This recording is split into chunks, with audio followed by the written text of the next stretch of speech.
ఒక 7 క్వశ్చన్స్ వచ్చే నేను వాటికి ఆన్సర్ చెప్పి మీకు ఒకటి చూపిస్తాను.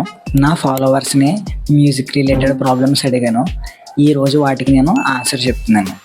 So first question, don't know where to start knowing about the all music items, I just sing but love to know. ఇంకో question, I want to record songs with my voice, how to, where to start, which mic, which app, no idea. So ఇద్దరికి singing main ఉంది కాబట్టి first recording కోసం చెప్తాను. ఒక condenser mic, ఒక audio interface, computer లేదా phone అయినా పర్వాలేదు. ఒక నాలుగోది మనం రికార్డ్ చేసుకుంటే ఒక సాఫ్ట్వేర్ కానీ ఒక యాప్ కానీ. ఇవి ఎలా వర్క్ అవుతాయో సింపుల్ గా చూద్దాం. సో మన వాయిస్ సిగ్నల్ కండెన్సర్ మైక్ నుంచి ఆడియో ఇంటర్ఫేస్ లోకి వెళ్తుంది. అక్కడ ఆడియో ఇంటర్ఫేస్ మన వాయిస్ ని డిజిటల్ సిగ్నల్ కింద మార్చి మనం వాడుతున్న సాఫ్ట్వేర్ లోకి రికార్డింగ్ అయితే చేస్తుంది అనమాట. పర్సనల్ గా నేను ఎప్పుడు ఈ రెండు వాడలేదు. నేను కొనుక్కుంటే ఎప్పుడైనా మీకు ఖచ్చితంగా ఒక వీడియో చేసి చూపిస్తాను. ఒక చిన్న సజెషన్, చాలా మంది ఆడియో ఇంటర్ఫేస్ ఎక్స్పెన్సివ్ కొనుక్కుంటే బెటర్ క్వాలిటీ వస్తుంది అనుకుంటారు. కాకపోతే సో ఎక్కువ క్వాలిటీ వచ్చేది కండెన్సర్ మైక్ వల్ల. ఒక ఎగ్జాంపుల్ చెప్తాను. మీ బడ్జెట్ 15K అయితే 5,000 ఆడియో ఇంటర్ఫేస్ కి పెట్టండి, 10,000 మైక్ కి పెట్టండి. అప్పుడు మీకు బెటర్ రిజల్ట్ అయితే వస్తుంది. మీరు ఏదైనా ప్రోడక్ట్ కొనే ముందు ఒకసారి దానికోసం రీసెర్చ్ చేసి తీసుకుంటే మంచిది. సింగింగ్ గురించి అంటే చాలా మంది మంచిగా పాడతారు. మంచిగా పాడే స్టెప్ దగ్గర ఆగిపోకుండా కొంచెం మ్యూజిక్ థియరీ గురించి తెలుసుకుంటూ వోకల్ ఎక్సర్సైజ్ చేస్తూ అలా ఒక్కొక్క స్టెప్ మీరు నేర్చుకుంటే మీకు ఇంకా బెటర్ రిజల్ట్ అయితే వస్తుంది. వీలుంటే ఒక కోర్స్ కానీ ఒక టీచర్ కానీ పెట్టుకోండి. లేదంటే యూట్యూబ్ లో మంచిగా చెప్పే వాళ్ళు కూడా ఉన్నారు. ఒకసారి రీసెర్చ్ చేసి అయితే చేయండి. ఎవరు అడగకపోయినా ఇంకొక suggestion, learn vocals with a instrument. So benefits చెప్తాను, రాసుకోండి. ముందుగా మనకి వోకల్స్ ట్రైన్ అవుతాయి. రెండోది మనకి ఇన్స్ట్రుమెంట్ వస్తుంది.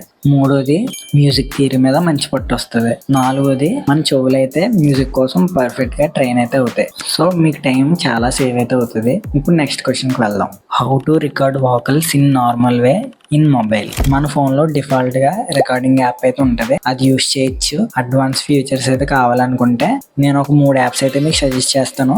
ఆ లింక్స్ కూడా మీకు డిస్క్రిప్షన్ లో అయితే ఇస్తాను. సో నెక్స్ట్ క్వశ్చన్, ఏ సాఫ్ట్వేర్ లో ఎడిటింగ్ చేస్తున్నారు, ఆ ప్రాసెస్ చెప్తారా కొంచెం. నేను FL Studio యూస్ చేస్తున్నాను. మీరు ఏ DAW సాఫ్ట్వేర్ యూస్ చేసినా పర్వాలేదు.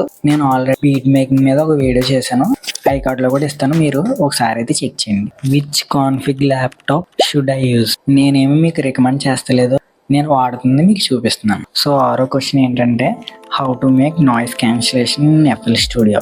FL Studioలో చాలా విధాలుగా అయితే నాయిస్ క్యాన్సిలేషన్ చేయొచ్చు. నేను మీకు 2 మెథడ్స్ అయితే చూపిస్తాను.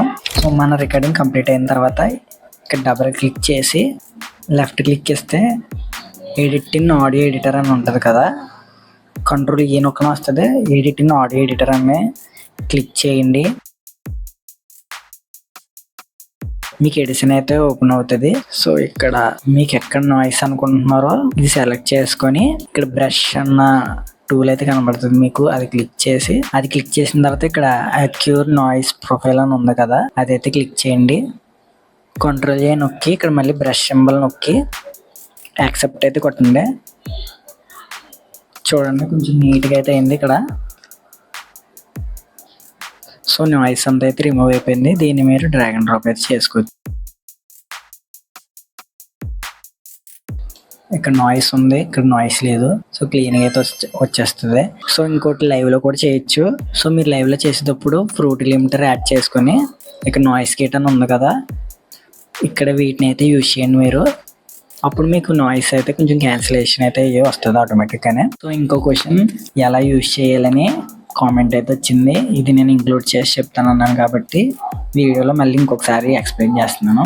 సో ఇయర్ క్యాండీ అంటే అంటే మీకు ఎలా చెప్పాలంటే ఒక చిన్న సాంగ్, బట్ కానీ మనకి సాంగ్ వింటున్నప్పుడు పెద్ద ఇంపాక్ట్ అయితే చూపిస్తుంది. సో దీన్ని డిస్క్రైబ్ చేయడానికి ఇయర్ క్యాండీ అని అంటున్నారు. ఇది మనం ఆల్రెడీ చెప్పాను, దేంతోనైనా క్రియేట్ చేయొచ్చు. డ్రమ్స్తో క్రియేట్ చేయొచ్చు, ఆల్రెడీ చేసాను. ఎఫెక్ట్స్తో క్రియేట్ చేయొచ్చు, దేంతో క్రియేట్ చేయొచ్చు. సింపుల్గా చెప్పాలంటే ఇయర్ క్యాండీ అంటే ఒక చిన్న ఎలిమెంట్, అది ఏదైనా అవ్వచ్చు. అది మన సాంగ్స్ని ఎంగేజింగ్గా ఇంట్రెస్టింగ్గా మార్చేదే. సో మళ్ళీ ఇంకొక ఎగ్జాంపుల్ అయితే చూపిస్తాను. ఇక్కడ మెలోడీ ఒకటి ఉంది,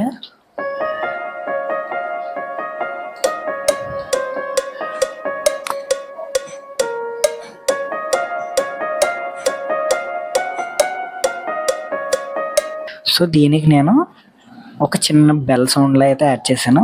ఇప్పుడు వినండి, మీకు సౌండ్ కొంచెం ఎలా అనిపిస్తుందో.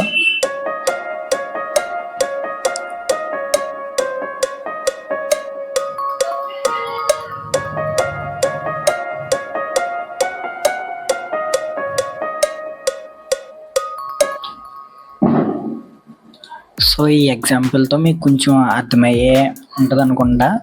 సో ఏ ఎలిమెంట్ యూజ్ చేసిన సౌండ్ని ఇంట్రెస్టింగ్గా మార్చడమే. సో ఒక చిన్న అప్డేట్ ఏంటంటే, దేవుడి దయ బట్టి మనం ఒక గిటార్ అయితే కొన్నాం. ఒకసారి అయితే మీకు చూపిస్తాను. సో నేను ఇంకా నేర్చుకుంటున్నాను.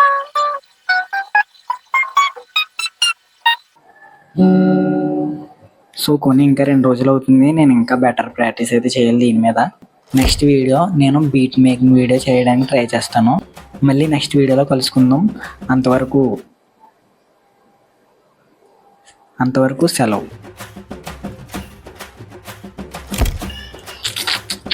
డిఫాల్ట్గా ఒక రికార్డర్ యాప్ మళ్ళీ నెక్స్ట్ వీడియోలో కలుసుకు.